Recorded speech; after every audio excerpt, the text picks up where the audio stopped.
Hola amigas y amigos, buenos días, buenas tardes, buenas noches a todas mis suscriptoras y suscriptores que os encontráis repartidos por todo el mundo. Desde aquí, desde mi ciudad Zaragoza, aquí en España, os mando un saludo y un fuerte abrazo. Nuevamente os doy la bienvenida a mi canal, La Comarca, vuestro canal multicultural. En esta nueva ocasión, amigas y amigos, continuamos con el contenido dedicado a la Biblia, el libro de nuestro Padre Dios. Y ahora os traigo el siguiente vídeo con la cuarta parte del diccionario bíblico. Bueno, amigas y amigos, comenzamos.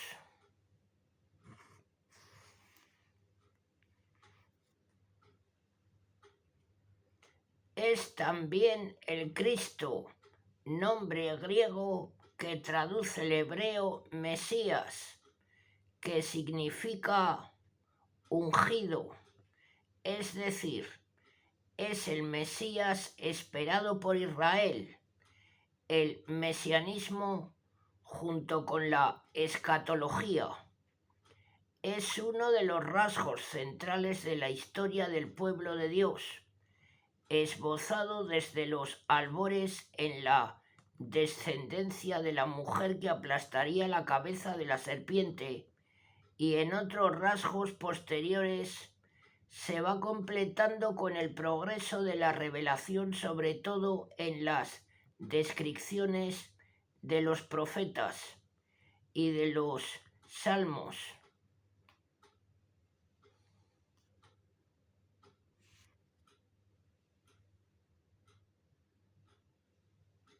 Cada uno de los cuales añade rasgos nuevos a la pintura de aquel que va a venir.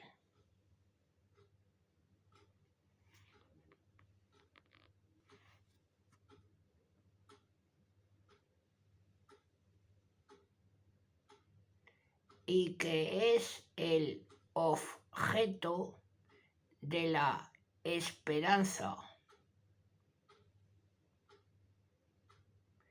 Será el Mesías por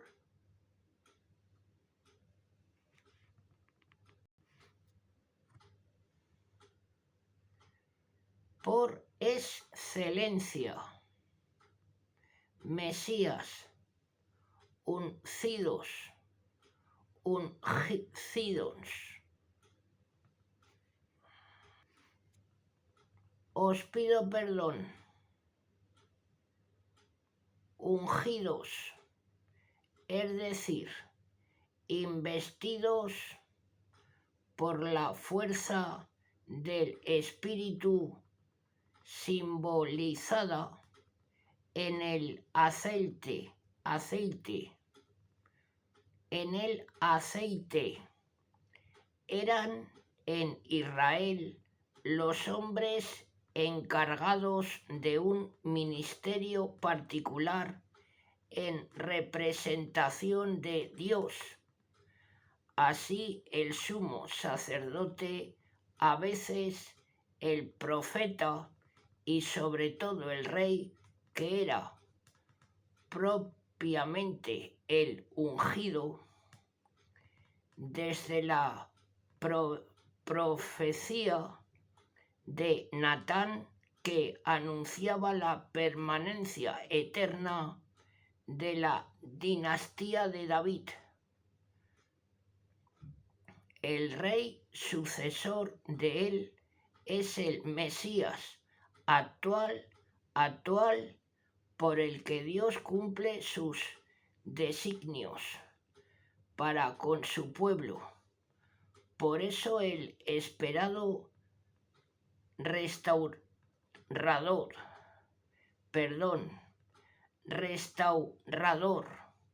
de Israel será el rey Mesías, el nuevo David que implantará el reino de Dios.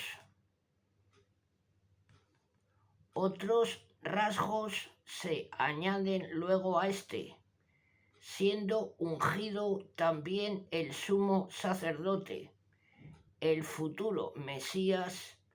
Se describe también sobre todo en los profetas de origen sacerdotal y en algunos salmos como sacerdote. Él realizará el ideal de Israel y de la alianza. Será por eso Emmanuel, es decir, Dios con nosotros, y también Yahvé es nuestra justicia. El peligro de una esperanza excesivamente material hace que los últimos profetas espirituales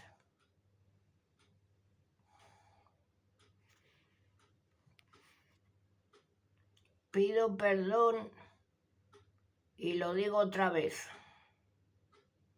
que estaba mal leído. Hace que los últimos profetas espiritualicen e interioricen más los rasgos.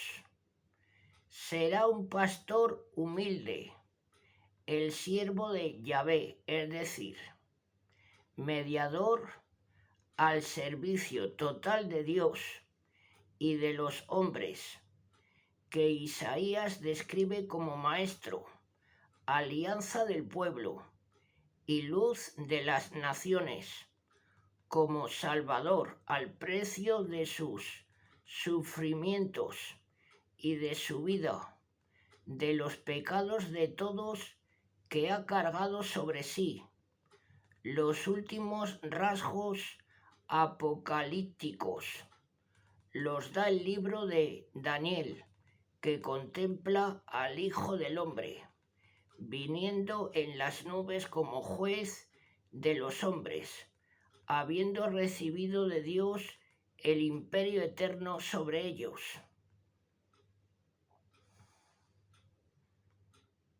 Todo esto se ha cumplido en Jesús de Nazaret, proclamado Mesías, hijo de David, por las turbas, por sus discípulos.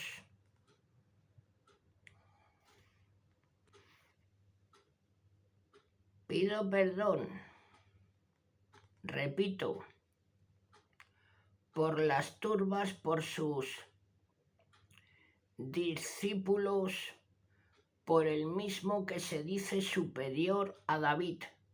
Jesús anuncia e instituye el reino de Dios, destinado a todos los hombres.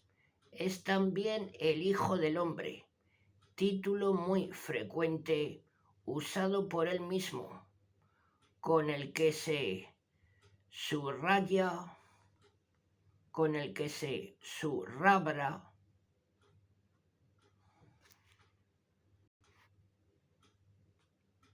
perdón, que la letra es muy pequeña, con el que se subraya su perfecta humildad, así como su apariencia humilde y mancha.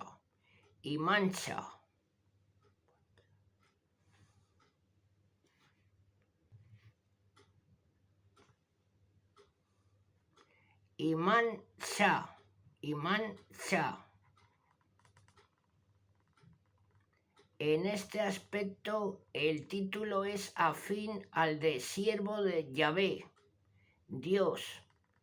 Este se aplica muy pocas veces a Jesús, pero su figura anunciada por Isaías está presente a menudo, sobre todo en la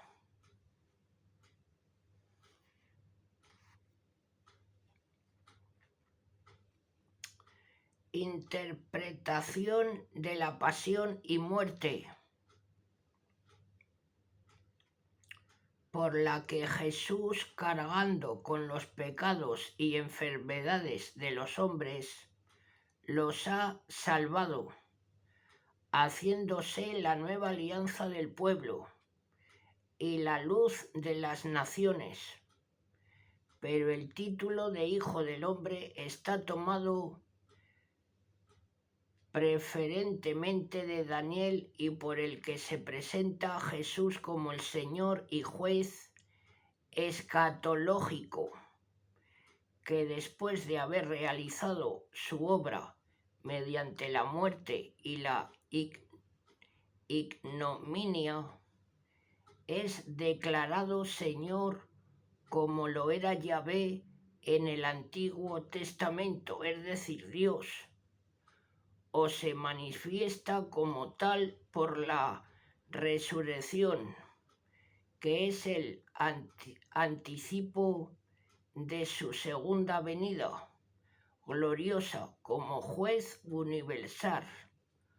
Como juez universal, también se puede emparentar con este título el de Nuevo Adán, el hombre por excelencia, que desarrolla sobre todo San Pablo. Jesús es el segundo Adán que realiza con sobreabundancia la nueva creación por la regeneración y la reconciliación con Dios de toda la humanidad, caída por el pecado del primer hombre. De su costado abierto sale la nueva Eva, la Iglesia, su mismo cuerpo místico, animado por el soplo del Espíritu, siendo él también la cabeza de este cuerpo. Otra idea desarrollada por San Pablo.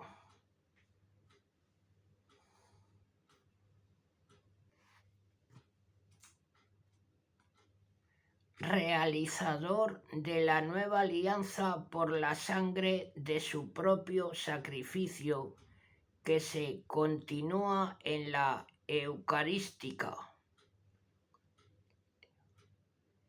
Él es también el sacerdote único, doctrina desarrollada particularmente por la carta a los Hebreos, que sustituye al sacerdote levítico y que con su rolo sacrificio ha reconciliado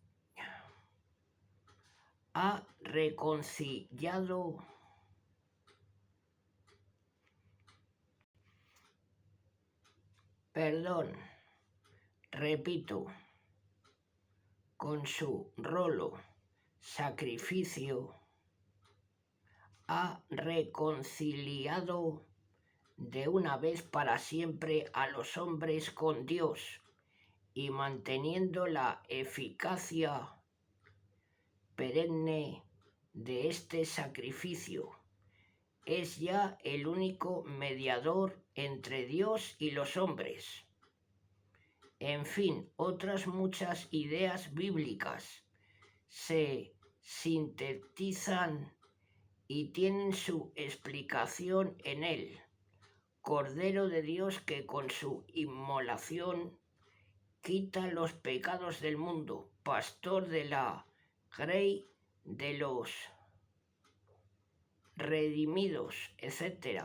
Todo se resume en que él, el Jesús histórico de Nazaret, es el Hijo de Dios, Emmanuel, Verbo de Dios hecho hombre, Dios verdadero, igual al Padre, en cuyo seno introduce a los hombres, e igual al Espíritu Santo que envía sobre su Iglesia para que realice su obra, palabra creadora y regeneradora, camino, verdad, vida presente en su iglesia, ayer, hoy, siempre. Jesús es necesariamente el centro de la vida cristiana, que es la vivencia de su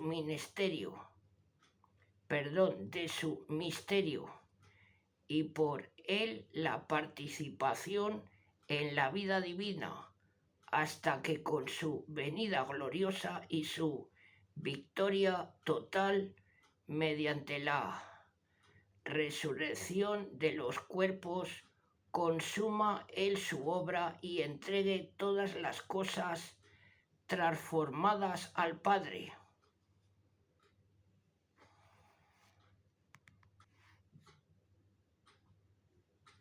Justicia, virtud fundamentalmente religiosa en la Biblia.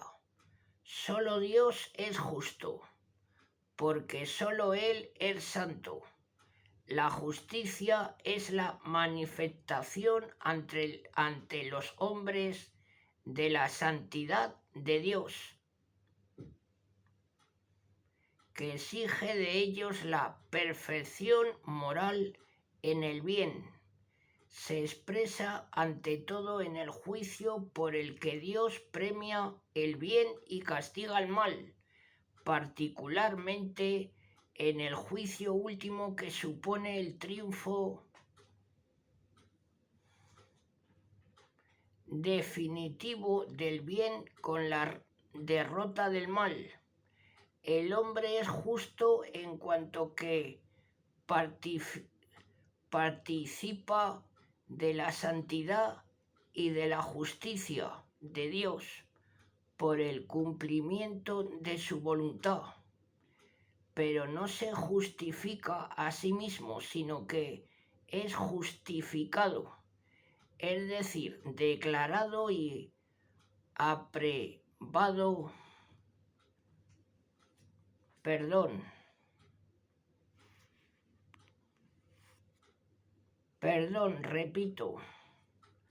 aprobado eficazmente, justo por Dios.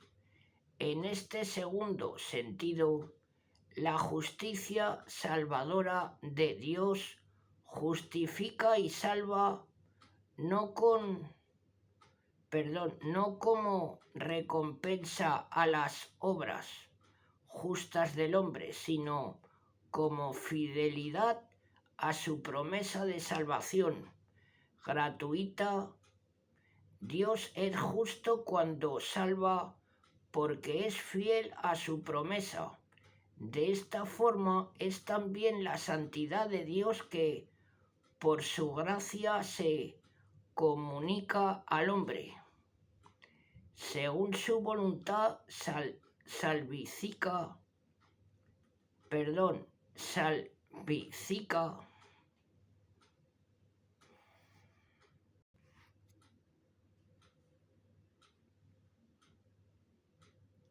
pido perdón y repito, su voluntad salvífica prometida para recibir la justificación, salvación y aceptación por parte de Dios.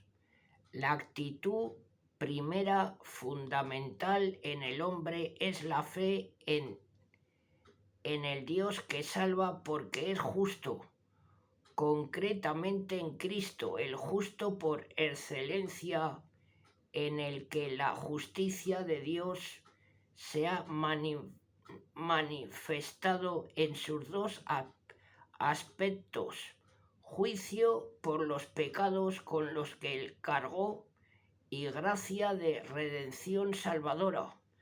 Así el hombre justificado por la fe, es decir, por su aceptación de la gracia de Dios en Cristo y no por sus obras, se puede gloriarse a sí mismo, sino solo glorificar a Dios. Ley.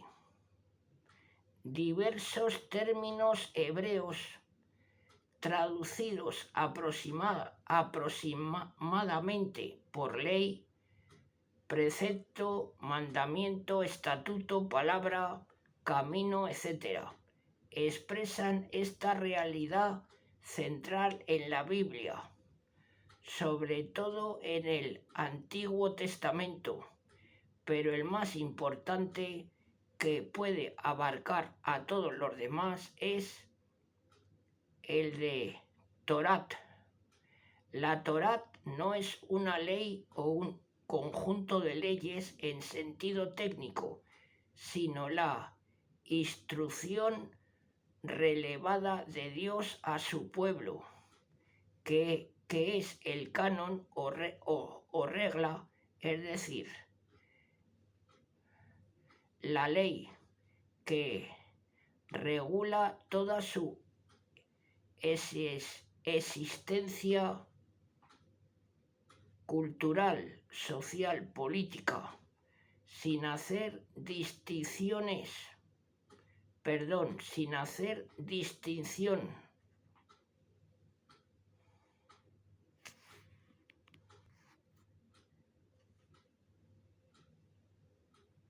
Todo tiene un sentido religioso minuciosamente señalado por Dios y como cumplimiento de su voluntad, manifestación de esta voluntad.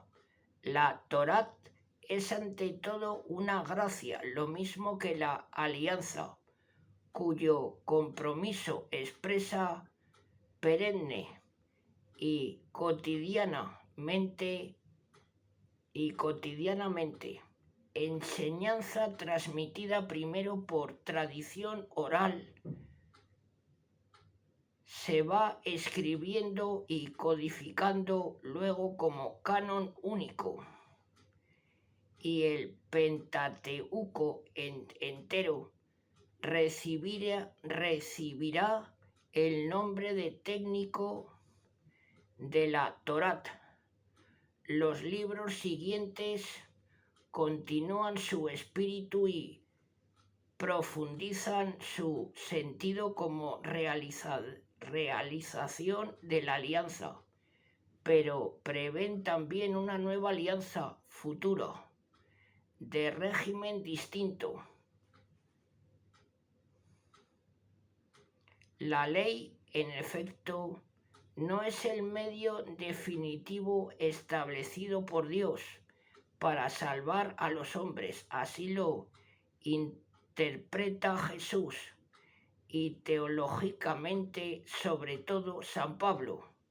Era solo una preparación, un pedagogo destinado a hacer tomar conciencia de la situación del pecado de la humanidad y personal, y a imponer la penitencia y la necesidad de un receptor.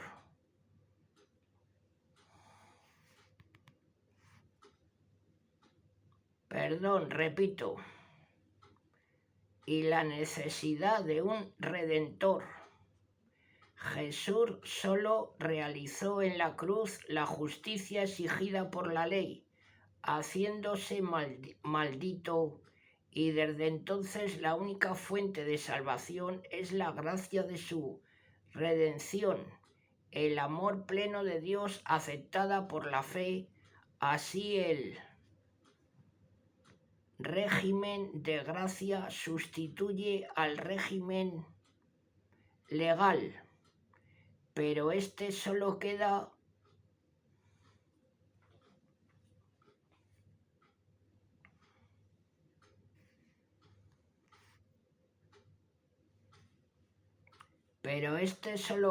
abrogado en cuanto presunto medio de salvación,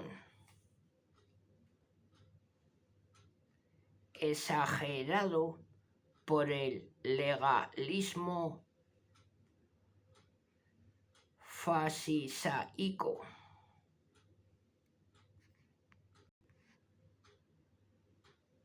Por lo demás, continúa como una consecuencia o un termómetro de la salvación lograda por la fe y adquiere un matiz de perfección. La ley fundamental del redimido, la plenitud de la ley será la caridad que hace que la fe sea viva. Luz. La revelación de Dios es luz, porque ilumina y es fuente de vida. El fiel busca la luz de su rostro, es decir, su benevolencia, que irradia alegría, dicha y paz. Sobre todo Jesús, revelación plena de Dios, es la luz que comunica la vida a los hombres. Él ha venido a ahuyentar las tinieblas, reino de Satán, símbolo de esclavitud, lágrimas, pecado y muerte. Desde entonces los hombres se dividen en dos bandos, hijos de la luz o hijos de las tinieblas, según que militen con Cristo o con Satán, a juzgar por sus obras hasta que se manifieste el juicio final, desde cuando la luz y las tinieblas serán ya irreducibles y eternas, tras la victoria definitiva de la luz. Maldición es una palabra de Dios que produce la desgracia o la muerte sobre los hombres o las cosas a causa del pecado.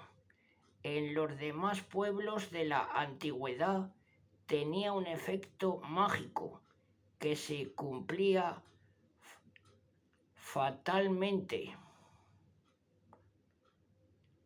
En Israel, la eficacia de la maldición pronunciada por un hombre dependía del Dios justo y por tanto se eliminaba el valor puramente mágico. Son eficaces e irrevocables las maldiciones y bendiciones de los patriarcas sobre su descendencia por ser exponentes de los designios de Dios. Esta dependencia de Dios las hacía convertirse a menudo en deprecaciones. Maldito seas, maldígate Dios. En la historia de la salvación, la maldición es secundaria, como una sustitución de la bendición que era el primer plan de Dios. Son malditos los que rehúsan la bendición, es decir, los que quebrantan la alianza, los infieles a los mandamientos, los pecadores. En el Nuevo Testamento se prohíbe al cristiano maldecir, ya que la maldición es una especie de juicio último reservado a Dios.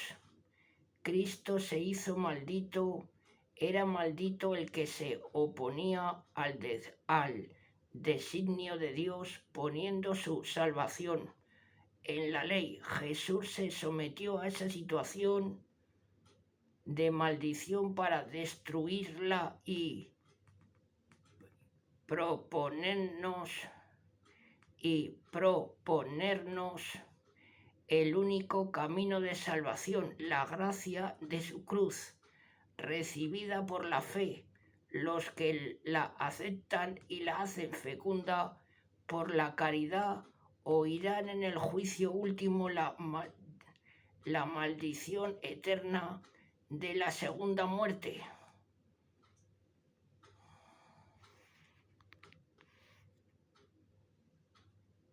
Bueno. Bueno, amigas y amigos, hasta aquí la cuarta parte del diccionario bíblico. Os mando un saludo a todas y a todos. Hasta muy pronto.